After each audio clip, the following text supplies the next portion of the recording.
sacrifício pela minha libertação.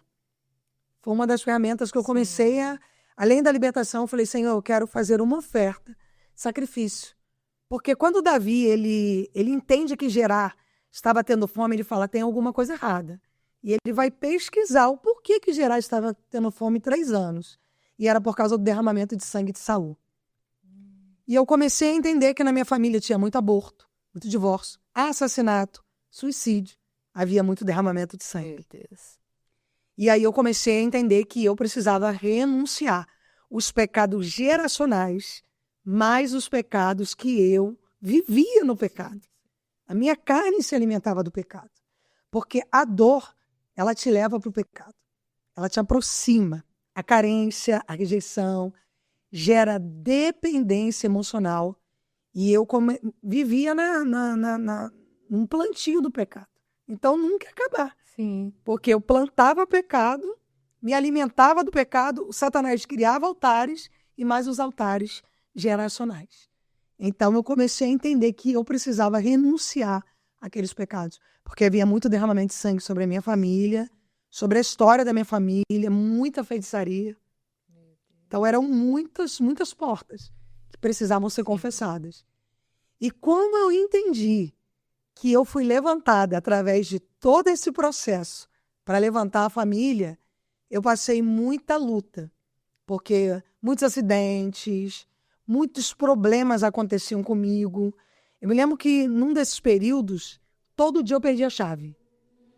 Eu perdia a chave de casa, eu perdia a chave de carro. Era uma batalha real, assim, muito, muito real. E os demônios apareciam para mim na madrugada e diziam, você não vai se libertar. Você não vai conseguir, maldita. Porque o diabo é o pai da mentira. E ele te intimida. Como um cachorro late, ele te intimida. Ele trabalha te intimidando. E ele me intimidou para que eu não me levantasse em favor da libertação. E eu me lembro que foi um período de 8 meses a 1 ano em que eu comecei a me levantar para viver esse propósito de restauração. Eu gosto de chamar restauração, porque foi quando a lucidez espiritual começou a chegar para mim, em que eu entendi que não era má sorte, infelicidade, o que eu estava sendo provada, mas, na verdade, era algo profundo espiritual que eu precisava vencer. E eu comecei a me levantar e repreender, com mão no coração, repreendendo, com mão na cabeça, repreendendo, com mão nas costas, repreendendo.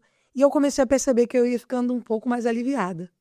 Então aquela dor já não era mais tão profunda, ela foi, a lente de aumento foi diminuindo, eu fui cada dia sorrindo um pouco mais. Sim. Cada dia mais, porque a Bíblia diz que por um caminho o diabo entra, por 7 ele vai fugir de nós.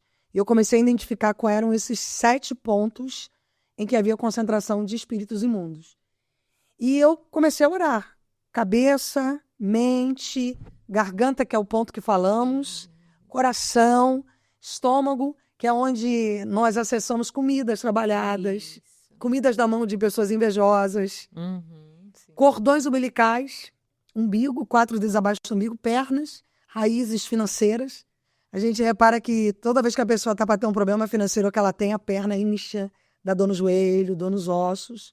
E a Bíblia fala que a inveja apodrece os ossos. Isso. Então eu comecei a orar no ponto do umbigo, sobre maldições hereditárias. E eu me lembro que um período dessa oração, eu comecei a renunciar. Eu renuncio o pecado. Eu renuncio derramamento de sangue, eu renuncio abortos familiares, eu renuncio assassinato, suicídio. Eu renunciava aquilo. Ações sexuais ilícitas, obras de feitiçaria, sexo fora do casamento. Eu comecei a renunciar. E cada vez que eu ia renunciando àquilo, eu ia percebendo que aquilo ia me trazendo vida.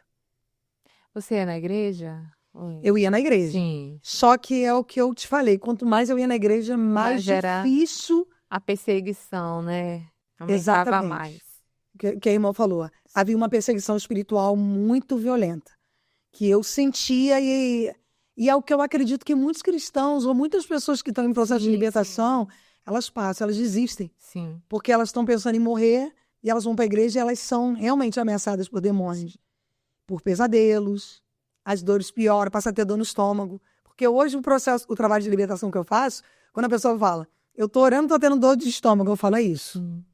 Eu já conheci uma pessoa, né, que ela trabalhava nessa área, né, de macumba e tal, há muitos anos.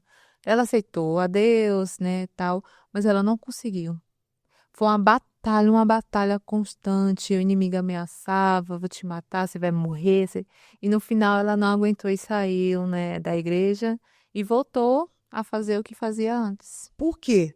Ela até tentou viver uma religião, mas não houve renúncia. Não. Porque num caso desse, as mãos sangram, né, por feitiçaria, pecados geracionais. Também tem que ter ajuda, né, de pastor, quem tem entendimento, para estar lá ajudando. Tem que ter uma pessoa do seu lado, não você sozinha, né? Exatamente. Porque você aceita a Deus, você nunca ouviu falar de Jesus, nunca ouviu, né? Nunca entrou numa igreja, você entra, faz aquelas coisas erradas, você entra e não aguenta, não tem ninguém do seu lado, você sai, você não suporta. Não suporta por quê?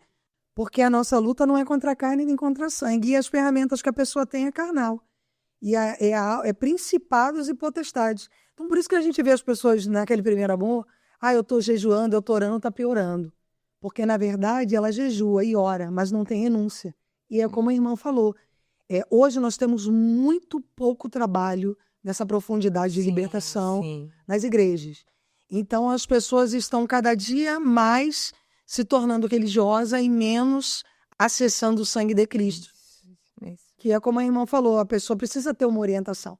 No meu caso, a orientação veio do Espírito porque havia um ministério, como a irmã começou Você já falando. conhecia, né? Você frequentava a escola dominical. Desde pequenininha. Você cresceu, então você sabia como se libertar daquilo. E aí eu tive que viver essas experiências Sim. de depressão, ansiedade, síndromes, desejos profundos de morte, dores de cabeça constantes. Sim. Existem muitas pessoas que hoje sofrem com dores de cabeça constantes. E procura um médico, o médico diz é uma enxaqueca. Mas eu te digo que são demônios brigando por cabeça.